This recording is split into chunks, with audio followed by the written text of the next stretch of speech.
Yesterday, the MLB announced a new 3-year media rights deal with ESPN, NBC, and Netflix. And how does this affect our Seattle Mariners? Well, the announcement does not make that clear in the slightest. Welcome to the Dom Skeen channel, your one-stop shop for the Mariners storylines on Seattle's minds. And looking at this announcement that came out yesterday, 3-year, $800 million deal, where the MLB is going to be broadcasting games on ESPN, NBC, and Netflix. So Sunday Night Baseball, first of all, moves to NBC. Netflix gets a few select events, including an opening day game, the Yankees. They get the Home Run Derby, and they get the Field of Dreams game, or either that or the Williamsport game. I can't remember, but they get one of the, that August special game. NBC gets Sunday Night Baseball pretty much. Apple TV will continue. Some of the other, the other existing agreements will continue with Fox for the playoffs, for the All-Star game. But what else they give you is kind of interesting, because they say that some of the new teams are going to have their games broadcast through the ESPN app on MLB TV. However, they don't make it clear what's going to happen with the actual Mariners watchers in the Seattle area, which is most of us. Now, my biggest video on this channel was the last time I broke the news that the Mariners basically killed Root Sports.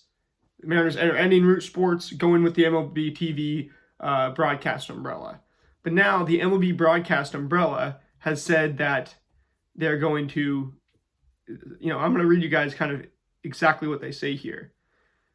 So MLB in the world, I'm just going to skip into the ESPN section of this MLB article. MLB and the worldwide leader in sports have a partnership that dates back to 1990 and will continue under this deal. Fans will now be able to purchase MLB TV through ESPN to watch their favorite teams outside their home territory. So what happens, my question is, what happens for those of us who are in the home territory? Because we just killed Root Sports. If MLB TV, which they say it's still going to, I'm going to get through this and then I'll say, ESPN is incorporating service to its streaming platforms, viewership increase, blah, blah, blah. ESPN be able to offer fans in-market games for the select MLB teams whose games are being produced and distributed by the league through the ESPN app. 162 games for the Mariners on the ESPN app. Oh boy, if any of you know, I'm not going to take too hard line of a stance against ESPN, but I will say this app has been buggy for years. It's not a good place to go check scores. It's not a good place to go get news, read articles, anything like that. It was back when it was like ESPN Score Center. Let me know in the comments if you remember back, like when I had an iPod Touch in middle school. It was ESPN Score Center. That app was fire. It was like, wow, I can see all the scores in one app. Felt like the future. Now the ESPN app is the buggiest, most ad-filled way to see this stuff. And I'm just being honest. ESPN, if you want to talk to me about it, I'd love to tell you what you guys could do better. There's still things that ESPN does well, but man, the content on air is not one of them. The app is not one of them. Really, the best thing that they do is get broadcast rights. They had the big deal with the NFL in this offseason. They had the big deal, now they got a big deal for MLB. And ESPN Plus is probably the best thing that they do right now, where they are offering tons of broadcasting for, D1 sports like college soccer that wouldn't normally be broadcasted all over the place. Broadcasting for lots of, D2, D3 college basketball, even, college baseball that you wouldn't usually be able to see. However, just taking the rights to the Mariners and putting it in an app that a lot of us, myself included, are going to have concerns about just being able to watch our team on, not ideal. Every time I've tried to watch Sunday Night Football in the ESPN app, Monday Night Football in the ESPN app, it's kind of a pain to be, if I'm just being 100% honest. So during the term ESPN will be able to offer fans in-market games for the select MLB teams whose games are being produced and distributed by the league through the ESPN app. Fans will have the ability to purchase these subscriptions either independently as part of a bundle with MLB TV or as part of a package with ESPN's app. So if you want to, apparently you can purchase the Mariners subscription independently as part of a bundle with MLB TV or as part of a package with ESPN's app. dude, that doesn't really tell us much except for, they could nickel and dime us here. For the 2026 season, the local in-market streaming products will continue to be available through MLB's platforms. So they're saying that in 2026, local in-market streaming products will be available through MLB's platforms. We don't really know what this means. Do we have to go? The question is, do we have to go on the ESPN app to watch Mariners games? Note that MLB Network will, blah, blah, blah. MLB Network will continue to be available with MLB TV and with cable and all this other stuff. Additionally, ESPN will have a national midweek game package throughout the season, available exclusively on its linear networks in the ESPN app. That's actually pretty cool. ESPN having an option where like a midnight game, a midweek, like a Wednesday night baseball, that could hit different for sure. Now, they got some quote about fan-friendly, forward-thinking agreement. Sure. I mean, I'm not totally one-sided on this. I'm just always going to remain skeptical, but it's up to you guys to prove me wrong, and I will be the first to happily admit that I'm wrong. I mean, I've watched ESPN since I was little. So I'm, me just saying the facts, like they promoted this new ESPN app thing earlier this year that they're launching this new ESPN app, and it's completely the same. I can't really tell what is different about it, except that they try to make it like this feed thing, trying to make it like a social media app, which is, it's not. No offense. MLB TV is a coveted must-have service for passionate MLB fans all over the country. It'll be strongly complemented by our national game package and in-market team rights. MLB saw double-digit viewership increases across its national partners in audiences in the 17 and under and 18 to 34-year-old categories in 2025, blah, blah, blah. So really, throughout all these announcements, there's not enough news for, okay, if you want to watch the Mariners in 2026, how do you do it?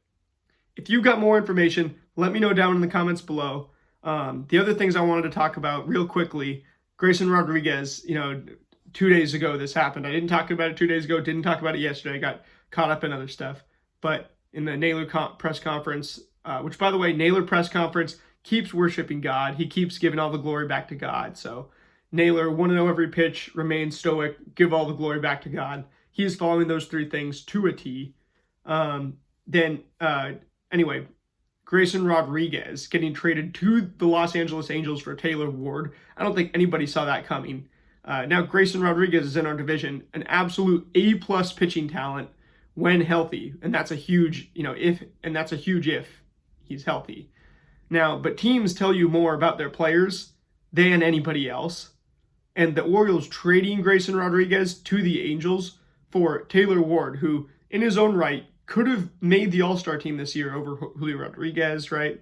He had some good offensive numbers, especially the first half of the season. Slowed down a little bit in the second half. Taylor Ward going to the Orioles makes so little sense for Grayson Rodriguez because for the Orioles' perspective, okay, you have tons and tons of outfielders. You've got, you've got tons of tweeners, guys who can play shortstop, second base, third base, outfield. I mean, between this whole mix of like Keston Hierstad and Kobe Mayo and, there's guys like, I'm forgetting Jordan Westberg. Jackson Holliday is really playing a lot as well, right? Then you've got guys like Colton Cowser in the outfield. You've got all these other different bats that are kind of going around the same positions in Baltimore, young players who they need to develop. Why would they be trading for Taylor Ward? And let alone, they have a massive need for pitching, right? You got all these injured guys and guys who are kind of, you're hoping can get back to their best seasons. Guys like Kyle Bradish, who look pretty good coming back from Tommy John in 2025. You got guys like Dean Kramer, right? Kind of guys like that. So why would you be trading Grayson Rodriguez away, the guy who had the most potential of any of those guys as a prospect and still really does if he were to be healthy? They kept flirting with him coming back in 2025, and although he never ended up touching the mound for the Orioles. And now the fact that they're trading him to the Angels for a position that they already have a lot of players at, it basically just tells me that Grayson Rodriguez, this injury was worse than we think for the long term. And I mean, if the Orioles are giving up on him, for Taylor Ward, it really just doesn't make a whole lot of sense. And I would expect more moves coming for Baltimore to make this make sense. For the Angels, good for them, except Grayson Rodriguez is a guy who there's so much stuff there. An organization just needs to be able to work with it. And the Angels, I mean, right, they didn't even give Yusei Kikuchi air conditioning in in the strength, in the weight room and stuff, in the clubhouse. And let alone they're in Anaheim, one of the hottest places to play baseball in the country. So the Angels are probably not going to do anything with Grayson Rodriguez specifically, but they do have some fun pitchers now. They got, Detmers, Rodriguez, and there's a couple others whose names I can't even remember. Then Jake Fraley got DFA'd along with Christopher Morel by the Tampa Bay Rays. Saw some people like, Christopher Morel, right? We should pick him up. He's a guy that, the Mariners should pick up. Power speed combo, can produce some WAR because of it. However, Jake Fraley, to me, is the perfect fit. You talk about a guy who's great at controlling the zone. Yesterday, we talked about, Dylan Moore a little bit, why I had him as one of my top 50 Mariners, or had him just miss the cut. Jake Fraley was among the pioneers of the control the zone movement, of the scrappiness. I would love to see Jake Fraley brought back. The fact that it's for free now, why not? He fits our philosophy so well. So those were just a few other news and notes I wanted to get to. The Mariners also signed a pitcher today to his first professional contract, or first affiliated with the MLB umbrella contract. A dude who had played ball outside of the minor leagues, that means. Was never drafted, never was in any sort of major league system or minor league team. This is his first deal with any MLB organization or franchise as a whole. So apparently a guy who throws hard. Mariners, the MILB Mariners Twitter account posted about it. So go ahead, follow them on Twitter. They're a good follow. And other than that, I want to break down these other arms. I want to talk about the World Baseball Classic and then tomorrow. So stay tuned for that. We've got 126 days till opening day. I will see you guys tomorrow for the 125 days till opening day video. Go Ams.